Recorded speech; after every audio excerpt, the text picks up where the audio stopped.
wabarakatuh. Salam guru penggerak. Salam kepada seluruh guru-guru yang ada di Indonesia. Perkenalkan, nama saya adalah Muhammad Yasin Nugroho dan di sini ada rekan saya nih yang akan diwawancarai. Dan pada hari ini tentang dilema etika. Nih, boleh diperkenalkan diri?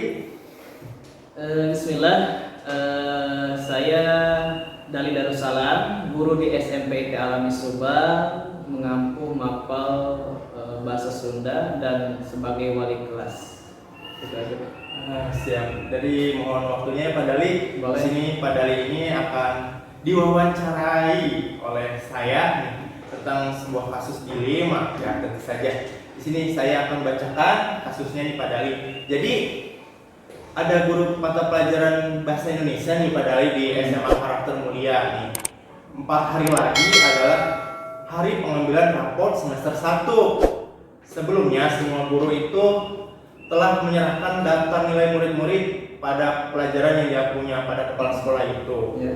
Ibu Rosdiana. Nah, Ibu Rosdiana ini adalah kepala sekolah yang baru bertugas di SMA Karakter Mulia di tahun ajaran ini. Jadi kepala sekolah itu masih baru Pak Dali namanya. Masih baru ya. Iya, masih baru. Hari ini Ibu Rosdiana mengadakan rapat guru. Dia membuka pertemuan dengan berterima kasih atas kerja keras para guru dalam mengajar murid-murid selama ini dan juga telah mengumpulkan nilai raport dengan tepat waktu. Kemudian ia menyampaikan bahwa secara umum nilai raport yang diberikan oleh guru-guru terlalu rendah dan tidak mencukupi untuk mendukung murid-murid masuk perguruan tinggi negeri PTN melalui jalur nilai raport atau jalur tanpa tes.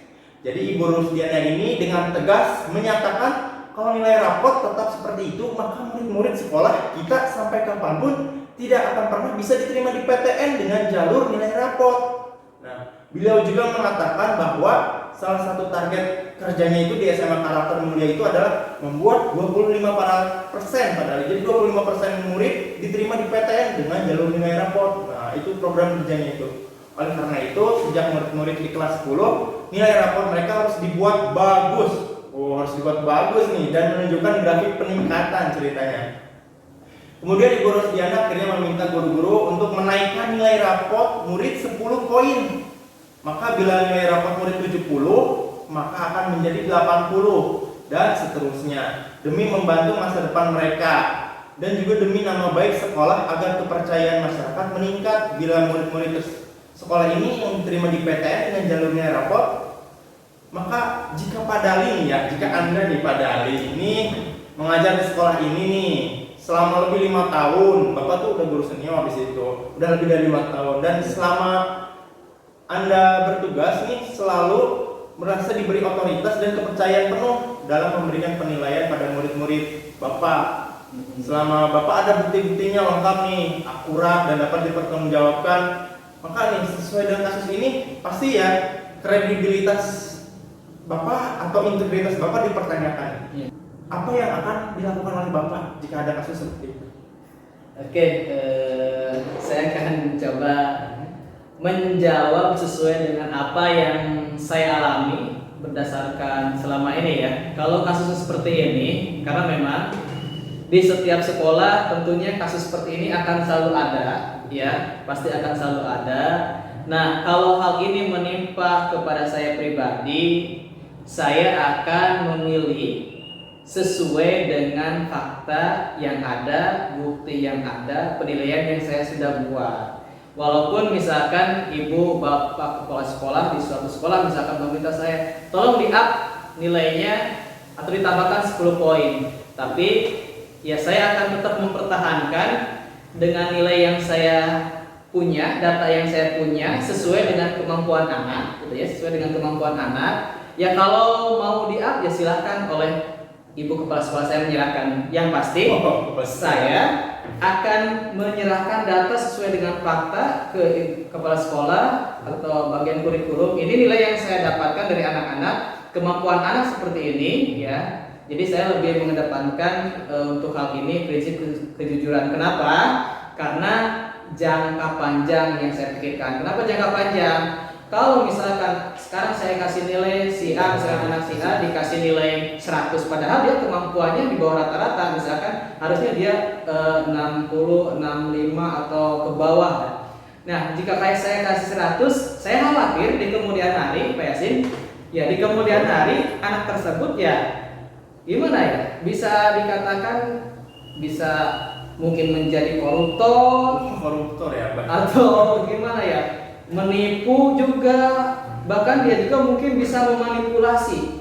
Bahkan ini juga bisa menjadikan apa ya? Statement nanti kelak dia sudah bekerja atau di sekolah berikutnya. Seperti ini misalkan contoh statementnya.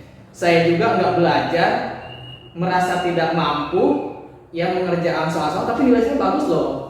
Nah, jadi anak itu nanti akan berpikir lain. Di sana kurang motivasi karena ini saya sudah temukan kasus seperti ini Pak Yasin, ya sudah menemukan di beberapa. Nanti juga usah ngerjain tugas, nggak usah ini, nanti juga akan naik kelas, lulus, gitu ya. Saya udah menanyakan ke anak-anak dan memang terdengar seperti itu, banyak itu kasusnya yang seperti ini ya. Jadi terjadi ya. terjadi kasusnya. Ini sudah terjadi ya. Bahkan saya juga dulu ketika sekolah ya seperti sebelum ngajar memang anak ini si anak teman saya ini jarang masuk, belajar pokoknya mah seminggu sekali Pak Yasin udah asup nanti balik tarang ngerjakeun tugas eta teh. Tapi naik kelas, teman saya naik kelas. Naik kelas. Nah ini salah satu kasus gitu ya. Nah ini berpikir teman saya ini ngapain sekolah, ngapain belajar nanti juga naik kelas. Ini bagi anak-anak tertentu ya, tapi tidak semuanya Pak Yasin, tidak semua. Tapi ada kasusnya sudah pernah terjadi. Itu mungkin Pak Yasin. Padahal ini atasan Bapak lah yang memilih. Berarti Bapak kredibilitasnya diragukan dong. Jadi nggak ikut kepala sekolah atau gimana? Iya, mungkin dalam hal ini memang saya ya berbeda pendapat boleh dong, karena ini juga termasuk keyakinan ya atau modal kejujuran, karena secara tidak langsung sekolah itu guru itu harus menanamkan nilai karakter yang baik gitu kan. Mau tidak mau ya ini sebenarnya bisa dibicarakan walaupun memang atasan kita menyuruh atau ibu kepala sekolah kita, bapak ibu kepala sekolah yang menyuruh A, B, C, tapi kalau memang tidak sesuai dengan aturan moral yang baik ya kita mesti diskusikan itu Pak Yasin, mesti didiskusikan kembali gitu ya. Apakah ini pantas, apakah ini disepakati oleh guru-guru yang lain atau hanya sebelah pihak dan harus dilaksanakan. Oh ya, saya setuju dengan Pak Dali yang sangat menarik di sini tentang kejujuran ya, lalu memikirkan masa depan, apakah nanti suatu saat mereka jadi pejabat, jadi koruptor gitu ya. Ini memang jangka panjang ya pemikirannya seperti itu. Iya betul sekali. Ya saya pendapat dengan Bapak, walaupun misalnya kalau rekan yang lain ya pemerintah, bagaimana dengan rekan guru yang lain kira-kira? Apakah mengajak biar tetap jujur atau bagaimana gitu? Atau tetap Bapak walaupun sendirian gitu rekan guru yang lain ikut kepala sekolah gimana? Iya, sebenarnya ya kalau biasanya kita kan teman itu ada yang teman memang teman, tapi ada teman dekat gitu ya. Kalau ada yang teman cuma teman dia kenal tapi tidak terlalu dekat dengan kita, ada yang teman dekat dengan kita. Ya mungkin kalau teman dekat, saya akan sampaikan bahwa ini memang tidak pas ya dengan norma yang berlaku, norma baik kita ya gitu ya yang seharusnya. Tapi kalaupun mereka tetap mau ikut kepala sekolah, kebijakan sekolah gitu ya tentang hal ini ya dipersilahkan lagi. Yang penting kalau saya pribadi saya tidak akan ikut, tetap pada pendirian saya, pada prinsip saya ya. Itu Pak Yasin.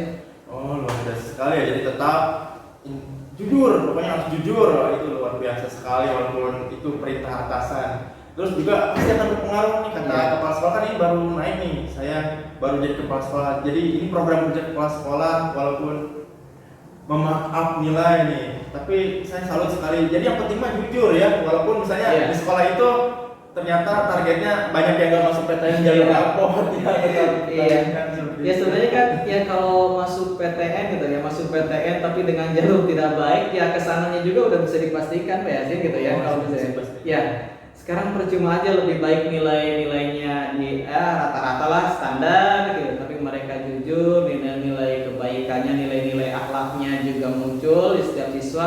Bagi saya itu udah luar biasa gitu, ketimbang mereka masuk di perguruan tinggi yang terbaik tapi nanti outputnya hasilnya ya mereka jadi pejabat yang koruptor, jadi pemimpin yang tidak menghargai rakyatnya, pemimpin yang tidak bisa mengayomi rakyatnya, gitu, malah menindas dan seterusnya. Oh iya, luar biasa.